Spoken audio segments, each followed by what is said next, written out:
Today on TLC Live, border crisis and national security. Hipolito Acosta, author, former district director in Houston of U.S. Citizenship and Immigration Services. And more news platforms have been created to fill the gaps in news coverage for and about the Hispanic Latino community. Join us for that, Hugo Balta, owner and publisher of the Latino News Network, also twice president of the National Association of Hispanic Journalists. And good morning, everyone. Good morning, everybody. Welcome to TLC Live. Looks like we're going to a funeral. Well, and lately, being next to you is like going to a funeral, by the way. So complimentary. It's not fun anymore. No. No. So welcome to TLC Live from Houston, Texas, the largest city in the nation with no public express transportation from the Central Business District to any of our airports. I had to get that out. Oh, my God. You know, you cannot take... Get out of your system? You can't take public transportation from downtown to the airport. You have to go, takes hour and a half, hour 50 minutes. It's ridiculous. Well, And they tax us for that service. We need just Uber, I guess. Yeah. All right. Uberto. On with the program. So, welcome everybody. Qué bueno que están todos con nosotros el día de hoy. Orlando Sánchez. Un placer estar contigo siempre. ¿Siempre? Yeah. Sí, conmigo sí es Me divertido. mejoras el día. Sí, claro. Well, I don't know about that. But let's bring our first guest is Hipolito Acosta, a friend of TLC, a friend for long time of Orlando and I. And it's always a pleasure to have you, Hipolito. You're not only being part of our TLC family, but you're being part of Houston and in politics and in government and now an author. So welcome back. Thank you, Orlando and Andrea. It's always a pleasure to be with you, and I appreciate the invitation, and I look forward to a lively discussion this morning. So I got a question the other day via email from a friend that the media is reporting one of the lowest uninspected crossings across the Texas border and asked me what it was due to. I said, well, two things probably. The surge with the National Guard that the governor has sent in, and number two, it's winter time.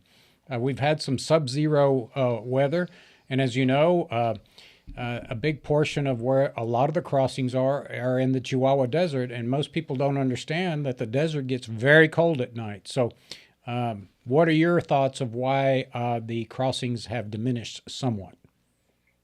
Well, I want to address the last point that you said, Orlando, because it's important for the public to know how dangerous any crossings are. Because even with freezing weather, and people try to make it across into the United States, and especially when they feel that they can make it across, because as you well know, you and I have had these discussions before. Once they make it beyond the border, 25, 30, 50 miles beyond the border, they're home free, and that's a magnet that continues. But also, let's take a look at what you just said when you started that question. The number of people and the number of folks that were interdicted, or as they now call them, encountered, trying to come into the United States, which I believe was something around, and I'll use a roundabout figure, 178,000 folks that were encountered or detained by the U.S. Border Patrol. That's not a small number. Now, I think one of the things that the administration is saying, well, it's down 43% because the previous month it was something like 221,000 that were encountered during that period of time. So there's been some changes. There's a lot of reasons that it happens. But one of the things also that has a big impact as to why it happened is the administration put out a new program that the individuals coming in from Venezuela, Nicaragua, Cuba, and Haiti, they were trying to enter the United States, were actually going to be sent back into Mexico. 30,000 would be sent back into Mexico, whereas the previous month and the month before, anybody that was coming in was not being sent back to Mexico. So they reached an agreement in sending those 30,000 back and then allowing individuals from those four countries to apply for entry into the United States, whether they're seeking asylum, via an app that they could apply from their own country, which is a little bit unusual. But believe it or not, the administration allowed over 11,000 that entered the United States with parole documents from those particular countries. So there's a lot of different factors as to why it's happening in Orlando. But I think just a few to mention, but it's still dangerous. The cartels in Mexico still control the trafficking of people coming into the United States. And I think that we shouldn't say that it's a success because 43% have gone down. It's still a large number to be encountered. And then the question is, how many were not encountered and made it into the United States? That's the question. I don't know how you quantify that because there are a lot of people that do make it across. I mean, at the end of the day, our resources still are limited from the federal government. I know that the governor sending the National Guard has enhanced sort of the surveillance in areas of high traffic, but there's still a lot. How do you quantify how many people are coming undetected, uninspected? Well, it's very difficult, and unfortunately, sometimes we don't have those numbers until we have encounters where you have people that die in situations like the San Antonio tractor trailer incident last year. There's a lot of attention paid to it. But if there's no deaths, if there's no incidents of that nature, we all seem to forget that there's thousands of people making it into the United States. And I'll give you an example. In Houston, I stay in touch with a lot of the community members, certainly with agents that work within the government. They're still paying $3,000 to $5,000 to get smuggled from Brownsville, Laredo, into Houston, and people are paying those funds. Now the question is, how much are they paying to get through Mexico as well? As both of you know, I spent 8 years with the diplomatic service in Mexico for the U.S. government, and I'm very familiar with the trafficking, how it goes on, and how difficult it is to get across from the southern Mexico to the northern part of Mexico. It doesn't happen by accident, I can guarantee you. One last question, and then I'll let Andrea jump in. You mentioned you've been with the diplomatic agencies in Mexico. How does the U.S. government convince Mexico to absorb? In other words, we're sending back those that don't apply through the app from the countries you mentioned. We're sending them back to Mexico. But how do we convince Mexico to absorb that cost and that traffic of people coming through? In other words, it would be like Mexico or like Canada sending people. Of course, they don't have the numbers in terms of illegal crossings. But imagine if Canada had millions of illegal crossings from South America, and Canada decided to, well, we're going to send them to America, to the United States. How do we convince the Mexicans, AMLO, and the Mexican government to receive these people? Well, I'm sure that there's some incentives that are placed out there, Orlando, and I know that was the same situation when I was with the government many years ago. For example, when we had the Merida Accord to working on interdiction of narcotics, the U.S. government was spending about $400 million a year for Mexico to provide the training and the interdiction, and of course we know that. We don't know where those $400 million went to, and I'm not being sarcastic. That's a reality. Now, but the second thing is that there are mechanisms to work, and I encourage the members of your listening audience to look at some of our successes. When I was the director in Mexico City, we ran an operation called Operation Crossroads International, a 20-day operation involving 12 different countries where we interdicted 7,981 intended illegal entrants to the United States before they even got through Mexico, and we returned all those individuals to their home countries. On Operation Buzzbound, another operation that you can find on the internet, when I was a director, we had about 93,000 that were interdicted in Mexico and returned to their native countries, resulting in a reduction of the other than Mexican entrance along the southern border by 43%, which is pretty substantial. Now, on that operation, we spent like $1.5 million, but that's nothing compared to what it would have cost us if they had made it into the United States. And those operations have not continued. I don't know why. It takes a lot of work, but they're very effective. And not only under this administration, but the previous administrations, they should have been doing the same thing.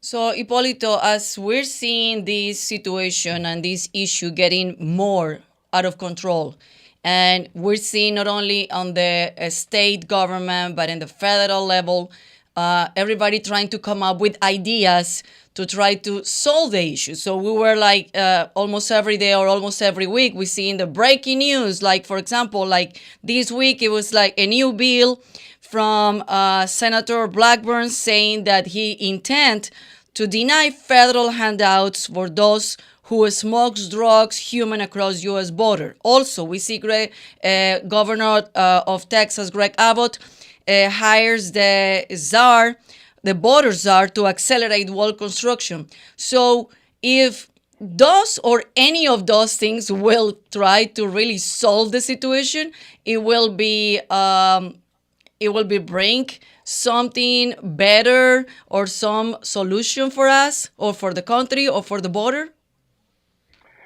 Well, let me just address the Or it's just a issue. band-aid?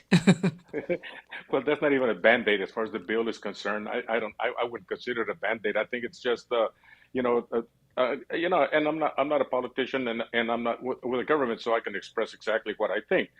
Putting a bill together to deny benefits, who's going to enforce it? We have enough things to enforce right now without having to add more layers of pretend. And that's what it is. I mean, I don't see who's going to identify the people that are going to be denied benefits, how are the records going to be kept, who's going to do the hearings, who's going to do the write-up. So I think it's just a waste of time in doing that, and with all due respect to the senator. Now, in terms of the efforts of the National Guard, of the U.S. Border Patrol, I admire what they're doing. I think certainly having the troops along the border, it's effective. It certainly sends a strong message. I think it also becomes very politicized in what it's doing. But I know that agents out in the field, they welcome the assistance. So there's a lot of frustration, but those frustrations have been around our country, and I was an agent for 30 years. Those frustrations have been around forever. The political winds, if you would, dictate where we go with immigration. And I remember the last time I was on the show with you in Orlando, one of the things that I always mention is that if we take away the magnet of people coming into the United States with the jobs, which nothing happens during the previous administration or this administration, people are going to keep coming because people like to seek a better way of life. And it's become a cultural existence, whether you're from Nicaragua, El Salvador, Honduras, to travel, to migrate to the United States, because that's a dream of getting up here and doing well. Plus, we've had so many enter the United States, whether it's 10, 15, or 20 million. The ones left behind want to join their relatives in the United States, and if they can get a job, they're going to be here. Well, I've often said the way to do it is to enhance domestic enforcement. In other words, if you hire, like along the border, Paulie, you know this because, as you know, I'm a taxpayer, I'm a property owner, I have a house along the border. If we're caught transporting an illegal alien, undocumented, uninspected alien, there's severe penalties. They confiscate our automobile. We have federal sanctions. We go to court, and we're imprisoned. This is what happens, for example, if I need a drywaller in Kinney County, Texas, and I hire a guy in Del Rio who happens to be undocumented, and law enforcement pulls me over and finds out that the person I have in my vehicle is uninspected, I go to the federal penitentiary in a huge fine. But only along a 25-mile stretch, because if you hire an undocumented alien in San Antonio, outside of Uvalde, you're cool. You can go down the street here in Houston to a Lowe's or Home Depot and hire 25 undocumented illegal aliens to remodel your house. You're cool, no problem. And so that's the magnet. America has an insatiable appetite for cheap labor. And until we cease that appetite for cheap labor, as you say, they will continue to come. Because even though they may be making $15 an hour, it's probably 10 times what they were making at their home country and probably didn't even have a job. So at $15 an hour, they're practicing their skills and they're feeding their family. It's human nature. And it's, to me, unbelievable that the federal government has flipped things. We have a Republican form of government with a little r. The scheme of representation takes place. So the powers not designated to the federal government in the Constitution are reserved to the states, right? Well, one of the duties of the United States federal government is to protect our border. That is a duty of the United States federal government. It is not the duty of the federal government to dictate to states education in the states. Well, we got it backwards. So we got the state of Texas now trying to enforce federal immigration, border protection, and then we have our hands tied with education because the federal government, I mean, it's all backwards. And by the way, now that I'm opining, we created this country, started this country because we were tired of monarchs in England. But if you look at the amount of years that President Biden, John Kerry, Mitch McConnell, Barbara, what's her name, the senator from California have served, combined over 200 years taking a government paycheck. That's a monarchy. But, I mean, I think it's sad that the people of the state of Texas have to pay federal taxes this April 15th to the federal government to protect our biggest, longest border with Mexico, and yet we're having now to use state resources to protect ourselves. It's just backwards. And to extend a little bit further, Orlando, something that I preached when I was with the government, that our security doesn't stop or begin at the border. It starts way before people get into the United States, and that's one of the things that I was very proud of working on when I was with the federal government. And secondly, it extends beyond the United States, because you just mentioned the communities like Houston, San Antonio, New York. That security doesn't stop because we can now say we have a secure border. That's not the reality. And coming back to another one of your points, there's a solution to it, and it's actually, and you don't have to go and round up 40,000 people a day. You don't. But I'll tell you what, it's a very simple solution. And I shared it with Tom Homan when he was the ICE director in his office under President Tom. And I said, Tom, you take the state of California, a very liberal state, in my view, and you issue 1,000 subpoenas to the businesses throughout California, and you'd be surprised how quickly they like to get compliant, because they know that they could be subject of a criminal investigation. The executives can be indicted, and certainly the people are going to be arrested. So there's a solution to it, and I just don't know why we keep on going round and round, but it doesn't happen. No we question. keep talking about the numbers, the numbers on the border, Orlando. No question about it. Let me just tell you, for years I've served on the board of a bank. The federal government requires us to file all these reports. For example, if somebody comes in and deposits, let's say $15,000 in cash, and the next day withdraws $20,000, we have to prepare what's called the SARS, a suspicious activity report, to file with the U.S. Treasury. We are the eyes and ears of illegal money laundering and illegal activities according to the Treasury. But Poli, you're absolutely correct. I've always said we can end illegal immigration tomorrow when people that employ undocumented aliens in 4 major industries: construction, agriculture, meat packing, and the service industry, hotel workers.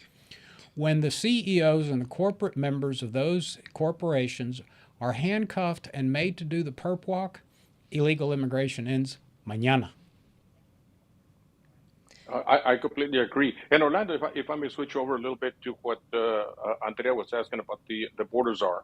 I personally don't know Mike, but I know that the stations where he was assigned to, they're very challenging. It's very challenging to be a patrol agent in charge, especially along the Rio Grande Valley. But that happens all along the border. So I know that he brings expertise as to what happened along the border.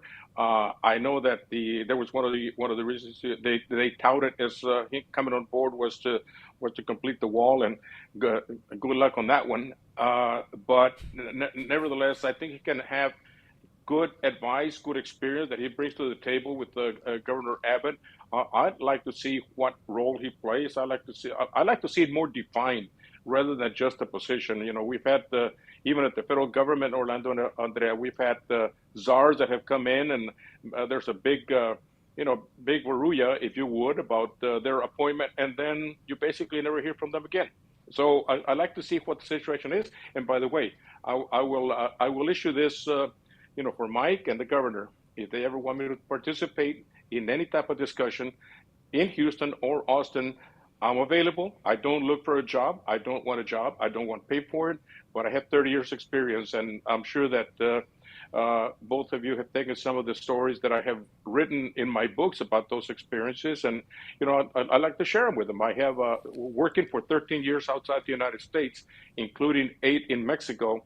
It's still relevant, and it's amazing that 17 years after I retired, we're still talking about the same things, Orlando. And you and I knew from each other from back then, so it's Yeah. here we are today. That was gonna be my next question, Hipolito, because I remember exactly the day that I became a U.S. citizen. It was 2004, and it was in September, and you were in that moment the director of ICE here in Houston, and I was at your office at 7 in the morning. We were having donuts, and then we drove together to the place that I was gonna swarm, and so back then, if we go, back in that time, and now fast forward now with the experience that you have, with everything that has been going on in the world, in the United States, and immigration, what, in your point of view, United States is been doing good, is being improved, and what it needs to improve, and what is being doing a bad job or Well, haven't first of all, done? I do remember that particular date, Andrea. And by the way, I actually have it on a DVD. So Oh my that's God! a Well, special. you never shared that with me. Yeah, it's a special moment. But I think that I'll go back to your second question. But the first thing is that there's a mechanism for folks who come into the United States. There's a mechanism for individuals to become legal residents and American citizens. It's not an easy path. It's a long journey, but it's a very worthwhile journey, by the way. And the first person that I recognize, and I'm going to deviate a little bit for the sake of you and Orlando, the first person that I recognized at a naturalization ceremony after I became the director in Houston was Apollo Becerra, from the Postal Grill, because I started recognizing, Orlando, 3 new citizens at each ceremony of 2000, and it really made a big difference. And I thought that was a very worthwhile recognition. So that continues being done. What I'm dismayed right now is that the process has gotten so long. And one of the things that, even though I was in enforcement, I was very proud of reducing the waiting time without sacrificing any of the security concerns from 28 months back when I was the director to 6 months to become an American citizen from the time that you applied. The same thing for a legal permanent resident. It seems now that they're waiting 2 or 3 years to go through the same process. And the government can do better. We didn't have the resources that they have now. I just The don't know why it's technology. become, and the technology that they have. So that can be improved. All in all, there are a lot of good things happen. I know a lot of the officers that work both for USCIS and ICE, and they try to do a good job. I think that at the political and national level, our leaders can do better. And I always make that comment, as Orlando will tell you. Well, I've been watching, and first of all, I agree with you. This conversation about illegal immigration we've had for more than 25 years. So nothing new, as Paulie says. You've made a career of immigration and inspection, and as a border patrol agent, you've been undercover. You've been at the executive level. This is nothing new. 25 years at least we've been dealing with this illegal immigration. Now, the governors of Florida, DeSantis, and the governor of Texas have found that it's very popular among Republicans to gather the undocumented aliens on buses and any other mode of transportation and ship them around the country. We've become a free transportation service because it's like they're going to find jobs up there, right? Oh yeah. And so to me, it's like it plays well with maybe some very far right people, but it does nothing to end undocumented people coming across the border. My suggestion would be to Governor DeSantis and Governor Abbott is, why don't you use the Texas Rangers and the Department of Public Safety to do domestic enforcement? Go out to the construction sites, find out, ask for identification, check the legal status. If you're undocumented, we're not going to arrest the undocumented alien. Arrest the supervisor working for the construction company. I know that my contractor friends are going to go, oh my God, but that's the way to end it, right? Poli? Well, I think the bottom line is that I'll use an example of my personal life, Orlando. When I was an agent in Chicago, it was very frustrating because we would apprehend 15, 20, 25, 30 individuals, let's say from Mexico, and all we would do was ship them out. By the next day, they would come back by bus, and 3 days later, they would be back in Chicago. Yeah. And if you read one of my books, one of the frustrations as a young agent was that I kept saying, "What is happening to the smuggler? What is happening to the organization? And what is happening to the businesses?" And the question was nothing. The driver would get a $200 fine, a 6-month probated sentence, and guess what? He would be back the next week. So I proposed in my first case, I proposed that I be allowed to go into Mexico and get smuggled into the United States so I could infiltrate from Mexico that organization. And I was able to do so. We arrested all the individuals that were based in Juarez, El Paso, and Chicago, in what at that time was one of the largest smuggling operations taken down. So it comes back to what you're saying, Orlando. If we leave the responsibility at just one level and don't go up to the next level, we're never going to get anywhere. And like I said, Orlando, you and I have been friends since 2005, I believe, or before I retired. And we were talking about this back then. And, I We're think still talking. Well, I mean, we need to take a better approach. I've always said the reason we have illegal immigration is because this country has an insatiable appetite for cheap labor. End of story. Well, Hipolito, as I always say, a call to action. I know you are an author now, you're independent. So, of course, people need to know about your books and read the books because that will bring them a lot of sense of what is going on right now.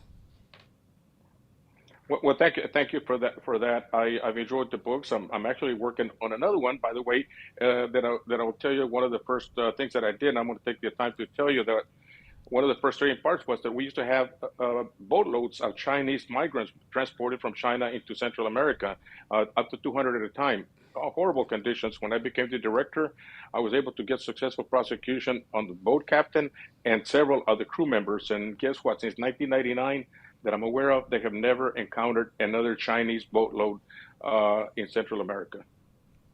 Hipólito, gracias por siempre dedicarnos un tiempo. Gracias por toda tu sabiduría y por todo lo que compartes con nosotros. Súper importante. Keep Muchas up the fight. gracias. Thank you. Thank you all. Appreciate it. Thank you, Hipólito. Bueno, from the border crisis to the media crisis, that Boy, I tell you. we've been facing a lot of media crisis for the last, I would say, 8-10 years, probably. There is no media. There's no media anymore. They create opinion and try to sensationalize. There's no more investigative reporting in this country. Nobody digs deep into the issues. It's like Poli says, if they wanted to find out about illegal immigration, go do a job inspection, some investigative reporter, and ask the employees, hey, how many of you are undocumented? They'll scatter. Nobody does the work necessary to inform the public. That's why lately we've been having here them in our show, new platforms that is being created, especially to fill that gap. Thanks today of the technology, the streaming platforms, online, social media, that other people and real journalists are able to really fill that gap. So that's why we invite today Hugo Balta, a dear friend that I know him for many, many, many years. He is the owner and publisher of the Latino News Network. Latino News Network is come here to fill the gap in the news coverage for and about the Hispanic Latino community. And also he is being twice the president of the National Association of Hispanic Journalists, and he has more than 30 years in this profession to be a journalist. So welcome, Hugo Balta, bienvenido. It's a pleasure and honor to see you again, even that it's just virtual. Thank you, Andrea. Un placer. Thank you very much for this opportunity. Happy to join you in Orlando. So tell us a little bit about what inspired you to create this news agency to cover issues important to everybody, but obviously focusing on issues in the Latino Hispanic community. It's a little bit about what you just said, Orlando. in regards to being frustrated with mainstream media.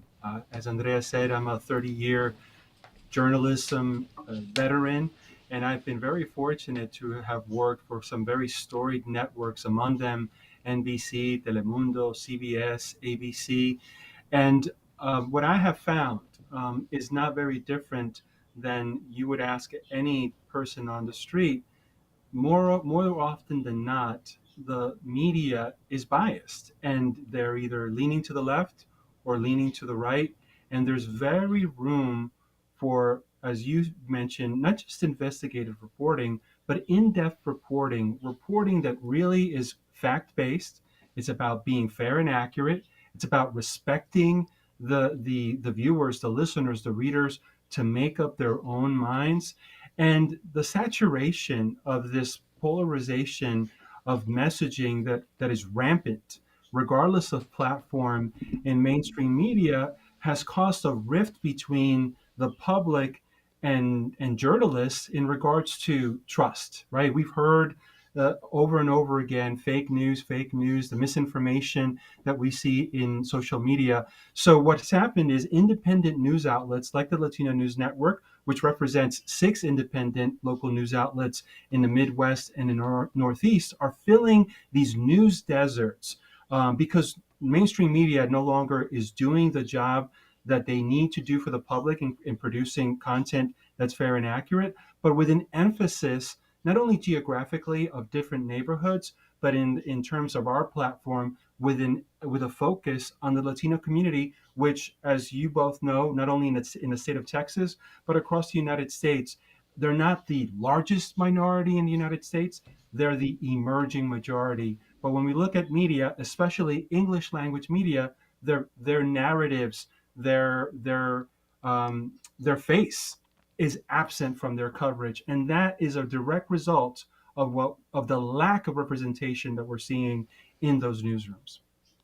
Hugo, I mean, we know each other for so many years. Back then, when social media, it was not social media that these days. Back then, when I would always say, when it was a real journalist, when the media was completely different, when we were more on the facts, not on this party or liberal or conservative, just straight to the facts. And that's what I learned when I went to university to study for journalists. It's just facts. It doesn't matter if you are yourself on the left or on the right.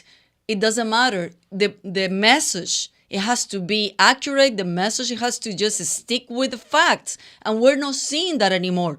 We're just being, to me, bunch of activists, just that they're using a microphone, they're using a networks, and now with the free speech in social media, they're just controlling the narrative. So how frustrating is for you that you're not only a journalist, but you're also twice president of the National Hispanic Journalists Association, and also on top of that, I was reading that you are teaching now in college journalists. So tell me about that.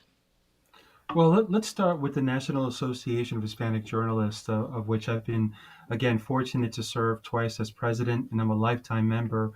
This organization is nearly reaching its 40th anniversary. And I can tell you that unfortunately, the mission of the NAHJ, very much like NABJ, organizations representing African Americans, journalism organizations representing Asian Americans and other people of color and marginalized communities, that mission is as relevant today as it was nearly 40 years ago, meaning that the continuing fight for fair and equity in newsrooms, not just in the forward facing journalists, people that are presenting the news, but also in management positions and producing positions that have resources and influence. The lack of representation on both fronts has caused a uh, oversimplification, one-dimensional narrative of Latinos and other marginalized communities in mainstream media. Now, that's very frustrating because we organizations like NHJ continuously make the case for not just what's good for the community, but what's good for business in regards to diversity, equity, and inclusion. And statistically speaking, the needle hasn't moved much in those 40 years. Yes, there are more outlets, and certainly with more outlets, beginning with the digital platform, there are more Latinos that are in journalism. But statistically speaking, in those newsrooms, we're still underrepresented. And that has a direct effect on the content that's being produced, packaged, and delivered to the community. Again, one dimensional narratives. What has happened now, because of technology, organizations like NHJ have created their own platforms. They created Palabra, which draws from the wealth of experience and of their members in producing content that is much more multi-dimensional and really focus on telling the truth, fact-based reporting that talks about issues like immigration, like the economy, like health, and other social determinants of health in a way that is much more profound. And so, what we say at NHJ is we are done with continuing to ask for a seat at the table. We are now building our own tables. But not only that, you mentioned, it's a lack of or diversity in many newsrooms, but also the industry change. Now you see one person, one man show doing everything. So I think that also affect the quality. They're very underpaid. The outlets don't want to pay well. And these people are going to college, spending a lot of money in college, universities, master degrees. Some of them, they have PhDs. And when you go to work, not only the difference between the Spanish media, as we know, the pay in the Spanish media and the pay in the general market is completely different. It's a big gap. Because we're not only talking about the difference on the pay in gender, women and men, but also now the gap is in Spanish media and English media or the networks. So we're seeing gaps that how do we're going to fill those gaps? And I'm not seeing that it's getting better. I'm seeing that it's getting worse and worse. And these kids that they're just come out from college, I'm not seeing them reading. I'm not seeing they're getting really informed themselves, educate themselves. I'm seeing they're like using, and I'm not gonna say all of them, but I'm seeing many of them using the networks or the camera like they're using the social media, and that's completely wrong. So spending money on colleges, and I don't know the teachers. I mean, you are a journalist and you're being in newsrooms and you're being on camera and behind camera. So, but that's not the case of every teacher. Yeah, and let's talk a little bit about that. As you mentioned, I'm an adjunct professor at Columbia College in Chicago.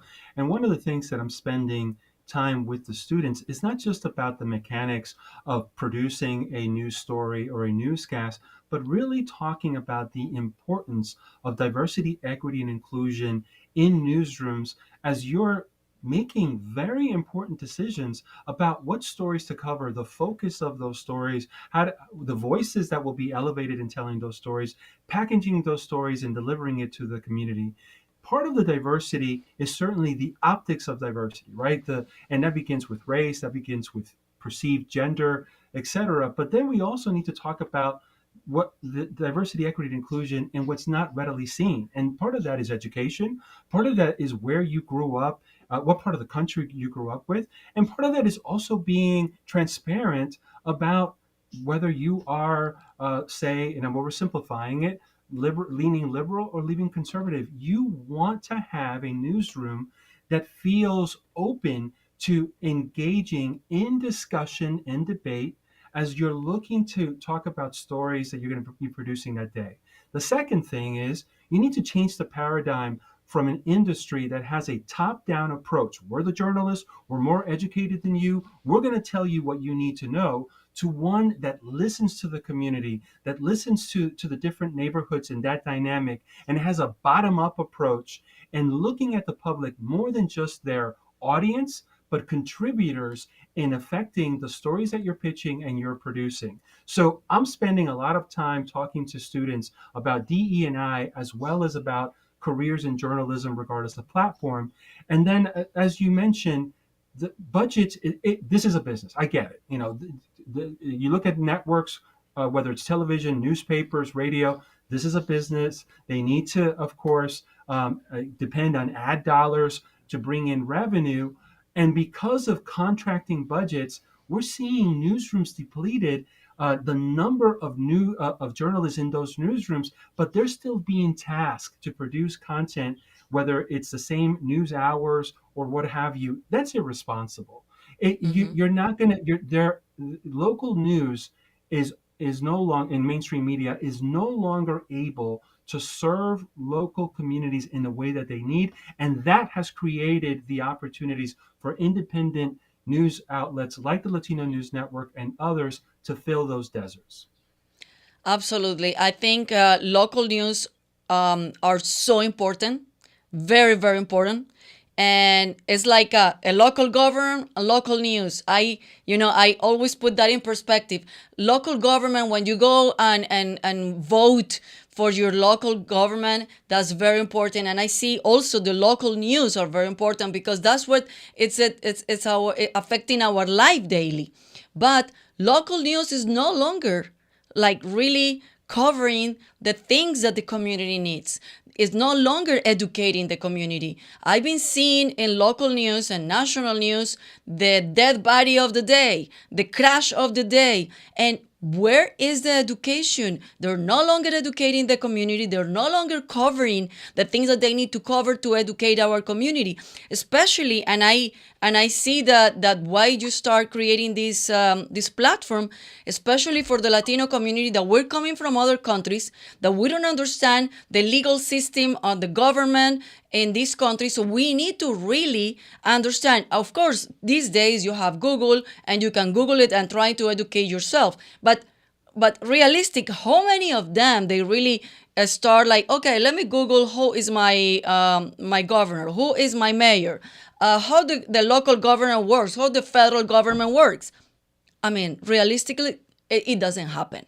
So it's a very responsible responsibility of us as a journalist to educate the community, and thank God of the technology. These days, we are able to do these kind of shows, and also you're able to do the platform that you started, but unfortunately to me that the traditional media is doing such a bad job. Not everybody, but many of them. And I saw the other day, for example, in Good Morning America, and I was like really in shock. They were talking about, something that a gossiping, Shakira and Piqué. And they were talking about the boom of the song. And the song say, Las mujeres no lloran, las mujeres facturan. And they translated, women don't cry, women dance merengue. What is going on there? They're not even, I mean, I understand if you don't have nobody to speak Spanish in the newsroom, but come on, Google tells you that it's not merengue. Yeah. They're not You've doing their touched on, job either. you've touched on a couple of different important issues, in my opinion. Let's start with the one that you just described, right? So, because of a lack of diversity, equity, inclusion in those newsrooms, you have mistakes with translation, and many times, right? Lots is lost in translation. And I would also say lots is also lost in regards to covering stories. So, once again, we see it all the time with immigration issues and stories. There's a difference between someone that is covering the border, that lives in the border, regardless of whether they're Latino or not, but someone that covers the border, that lives in the border. There's a certain dynamic in understanding the challenges of illegal immigration and undocumented immigrants coming into the United States versus someone from, say, New York City, or someone from Los Angeles going to the border and telling the same story. They don't understand because it's foreign to them, and they will always produce a story as positioned as the other versus very much a situation that affects all of us, beginning with the people that live in those border states, but all of the country. Secondly, you talked about the local and national news inundated with problem focused stories, crime, natural disasters. You mentioned entertainment. A lot of that is done because it moves the needles. They are making decisions not with in the best interest of journalism and the public, Mm-hmm. but really making decisions on what they think is going to increase their ratings, however The they're being money. measured.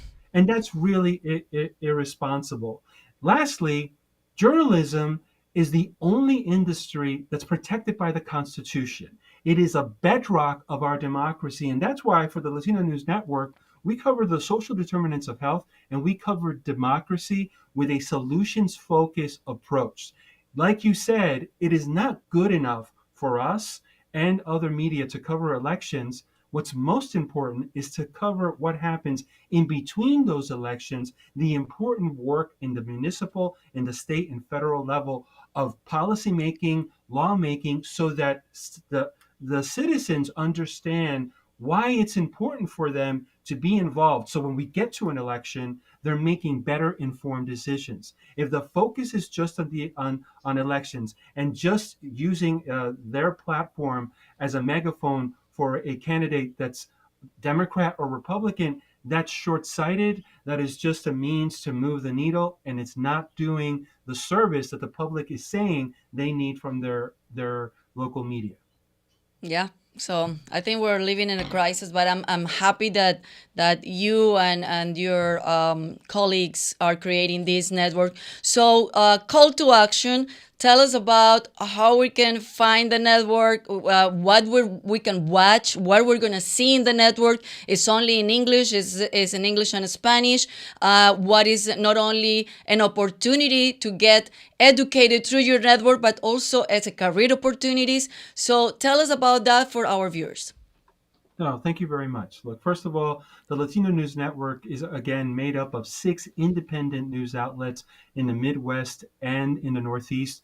You can find us in Illinois, in Wisconsin, Connecticut, Massachusetts, New Hampshire, and Rhode Island. And what you're going to find is a solutions focused journalism approach in covering the social determinants of health and democracy. We're a multi platform. We have a podcast, we have a YouTube channel. Our our mission is to provide greater visibility and voice to the Latino community, but not exclusively about the Latino community. It's about integrating their narratives in the stories that we all experience. If we just focus, for example, on elections and over and over again, we see in mainstream media the Latino vote. We know the Latino voters are not a monolith, and what Latino voters in South Texas care about will be similar and dissimilar to Latino voters in New York City, for example, and even in Los Angeles County in California. So, what we are looking to do is share our platform in providing greater voice, in chipping away in stereotypes, historic stereotypes of who the Latino community is and what they care about. What we are doing is creating a platform that certainly integrates Latino narratives, but is inclusive of all the people that we work with, we live and work with in our neighborhoods. And that, of course, is the white community, the black community, all communities, because even if I use the example of where I live in Chicago, in my neighborhood, I live with people who are Latino, people who are white, people who are African American. And while, of course, there are certain things that are unique to us based on our background, we also have a shared experience in government, in health, in education. So it's important to create a platform that is one part unfiltered, a platform for people to voice their perspectives, while we also look to provide in-depth coverage about what the solutions to those social problems are, whether it's on education, healthcare, crime, and safety. It's about investing the time in news gathering, rigorous news gathering that not just talks about the problem, but what the solutions are to those problems. Bueno, Hugo, thank you so much. That is Hugo Balta, owner and publisher of the Latino News Network. So you guys can go to the website and find out everything that Hugo was just explained to us. Gracias por estar con nosotros, Hugo, y nos veremos muy pronto porque te vamos a seguir invitando al programa. Un placer. Muchas gracias por la oportunidad. Ciao, ciao. Well, thank you so much, everybody, for tuning with us. And please go to TexasLatinoConservatives.com, TexasLatinoConservatives.com, become a member, and stay tuned with all of our upcoming events. We are already planning our next Leadership Latino Bootcamp. We're planning to do it around August. We haven't decided the date yet, but we're planning. We have a very spectacular turnout this last January on the Leadership Latino. So we're expecting more people, engaging more people. Everybody was very motivated, not only to assist the class, but also to run for office. And that makes us very happy because that was our mission. So thank you so much for tuning with us, and I'll see you guys next Wednesday. Nos vemos el próximo miércoles. Chao, chao.